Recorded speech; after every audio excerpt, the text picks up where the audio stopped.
In 1919, a broken soldier returned to a defeated Germany, penniless, humiliated, and filled with rage. Within just 14 years, that same man would seize control of one of the most powerful nations on earth, not through conquest, but through words, manipulation, and fear. His name was Adolf Hitler. But how did an unemployed veteran, a nobody, turn a fragile democracy into a dictatorship that would plunge the world into chaos? This is the chilling story of Hitler's rise to power. When the First World War ended in November 1918, Germany was a nation on its knees. Over 2 million of its soldiers were dead. Millions more returned home shattered in body and mind. The empire had collapsed, and for the first time in its history, Germany was forced to accept defeat. Adolf Hitler, a corporal in the Bavarian army, was among those who felt the sting of surrender. He had spent 4 years in the trenches, surviving gas attacks and artillery fire. But the end of the war didn't bring him peace. It brought confusion and hatred. Like many veterans, he could not accept that Germany had truly been beaten on the battlefield. Instead, he embraced a poisonous idea that Germany had been stabbed in the back by traitors, Jews, and Marxists at home. In the years following the war, this belief, the Dolchstoßlegende, or stab in the back myth, became Hitler's obsession, and it would define the rest of his life. Germany's new government, the Weimar Republic, was struggling to survive. Born out of revolution, it faced political violence from both left and right, economic collapse, and public humiliation from the Treaty of Versailles. That treaty stripped Germany of its colonies, its pride, and much of its territory. It imposed crushing reparations and declared Germany solely responsible for the war. To millions, it felt like a national betrayal, and to Hitler, it was unforgivable.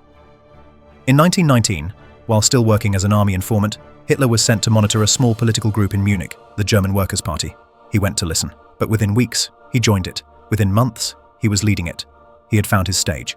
Hitler discovered that he possessed a rare and dangerous gift, the ability to command a crowd. His speeches were fiery, hypnotic, filled with rage and purpose. He offered simple answers to complex problems, and a scapegoat for every wound Germany had suffered. In 1920, the party changed its name to the National Socialist German Workers' Party, the NSDAP, the Nazi Party. Its platform was a volatile mix of nationalism, anti-Semitism, and authoritarianism. It promised to rebuild Germany's strength, destroy Marxism, and purge those it deemed enemies of the nation. Hitler's words began to spread like wildfire through the beer halls of Munich. Veterans, jobless men, and disillusioned patriots crowded in to hear him. He told them they were not defeated, only betrayed. He told them Germany could rise again, and in the chaos of post-war Germany, people believed him. By 1921, Hitler had taken full control of the party. He surrounded himself with loyal enforcers, the Sturmabteilung, or SA, a paramilitary force made up largely of ex-soldiers and street thugs. They wore brown shirts and fought in the streets against communists and police alike. The Nazi movement was growing, but it still remained fringe, until the year 1923. That year, Germany was in turmoil once again. Hyperinflation had destroyed the economy. People carried wheelbarrows of cash just to buy bread. A lifetime of savings could vanish overnight. Meanwhile, French and Belgian troops occupied the Ruhr, Germany's industrial heart, to enforce unpaid reparations. To Hitler, it seemed the perfect time for revolution. Inspired by Benito Mussolini's fascist March on Rome the year before, Hitler planned his own coup, the Beer Hall Putsch. On November 8, 1923, he and his followers stormed a Munich beer hall where Bavarian leaders were meeting. With a pistol raised, Hitler declared that the national revolution had begun. But the putsch quickly collapsed. Police opened fire, killing 16 Nazis. Hitler fled, only to be arrested 2 days later. His attempt to seize power had failed miserably. But it was not the end. It was the beginning. At his trial for treason, Hitler transformed the courtroom into a stage. He portrayed himself not as a criminal, but as a patriot defending Germany's honor. His fiery speeches made headlines across the nation. He was sentenced to 5 years in prison, but served just 9 months. During that time, he wrote Mein Kampf, My Struggle. In it, Hitler outlined his worldview in chilling detail: his hatred for Jews, his contempt for democracy, his belief in racial hierarchy, and his plan for German expansion, Lebensraum, or living space, to the east. The book sold modestly at first, but its ideas would soon shape an entire generation. When Hitler left prison in 1924, the political climate had changed. The German economy was stabilizing, and extremist movements were losing steam. The Nazis were weakened, disorganized, and nearly forgotten. So Hitler changed strategy. He realized he could not seize power by force. Instead, he would do it legally, through manipulation of democracy itself. Over the next several years, the Nazi Party focused on propaganda, organization, and recruitment. They built a vast political machine, spreading their message through newspapers, posters, rallies, and speeches. They appealed to national pride, fear, and anger. And when the Great Depression struck in 1929, that anger exploded. In a matter of months, millions lost their jobs. Banks collapsed, factories closed. The middle class, once stable, was thrown into despair. The Weimar government appeared powerless. Politicians bickered while the nation crumbled, and into that void stepped Adolf Hitler, He promised jobs, unity, and revenge. He spoke not as a politician, but as a savior. His charisma, combined with ruthless propaganda, gave desperate people someone to believe in.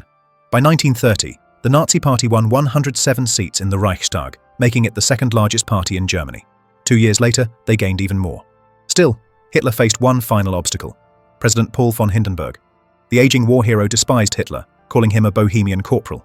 Yet Hindenburg was surrounded by conservative advisors who believed they could use Hitler's popularity to their advantage. They thought they could control him, that he would be their puppet. They were fatally wrong. On January 30th, 1933, under pressure from political elites, President Hindenburg appointed Adolf Hitler as Chancellor of Germany. The man who had once been imprisoned for treason now held the highest office in the land. Within weeks, he began dismantling the very system that put him there. Just 4 weeks after his appointment, the Reichstag, the German parliament, went up in flames. A Dutch communist was blamed, but the Nazis seized on the event to crush their opponents. Hitler persuaded Hindenburg to sign the Reichstag fire decree, suspending civil liberties and allowing mass arrests of communists. Fear swept through Germany. Opposition newspapers were shut down. Political rivals disappeared. Then, in March 1933, Hitler introduced the Enabling Act. It gave him the power to pass laws without parliamentary approval, effectively ending democracy in Germany. Under pressure and intimidation, the Reichstag voted in favor. Only the Social Democrats opposed it. Germany's fate was sealed. Over the following months, the Nazis consolidated power completely. Trade unions were dissolved. State governments were taken over. All other political parties were banned. The press was censored. By July 1933, Germany had become a one-party state. Hitler no longer needed allies. He turned on those within his own ranks who posed a threat, particularly the SA, whose leader, Ernst Röhm, had grown too ambitious.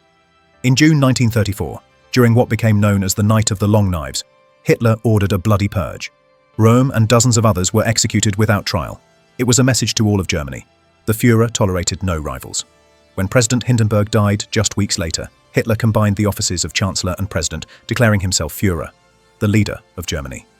Every soldier and civil servant swore a personal oath of loyalty to him. The transformation was complete.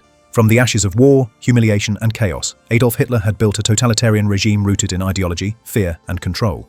Germany began to rearm, defying the Treaty of Versailles. Massive public works projects, like the Autobahn, reduced unemployment. Propaganda glorified the nation's rebirth under Hitler's rule. For many Germans, it felt like the country had finally regained its pride. But beneath that illusion of order lay terror. Political dissidents were sent to newly established concentration camps. Jewish citizens were stripped of rights and dignity. Books were burned. Art was censored. The Gestapo monitored every whisper of dissent. By 1936, Hitler's ambitions were no longer a secret. Germany remilitarized the Rhineland, a direct violation of the Versailles Treaty. The Western powers, still haunted by memories of the First World War, did nothing. Their silence emboldened him. Next came the annexation of Austria in 1938, the Anschluss, followed by the dismemberment of Czechoslovakia under the guise of protecting ethnic Germans. Each step, calculated and unopposed, brought Europe closer to catastrophe.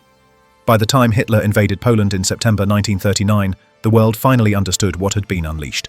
The man who began as a drifting soldier, railing against defeat, had turned his personal hatred into a movement that enslaved a nation, and soon much of Europe.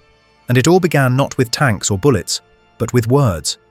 Hitler's rise to power remains one of the most disturbing transformations in modern history. A cautionary tale of how fear, propaganda, and desperation can destroy a democracy from within. He didn't seize power overnight. He manipulated it, step by step, using freedom to build a system that would eventually crush it. The lesson endures.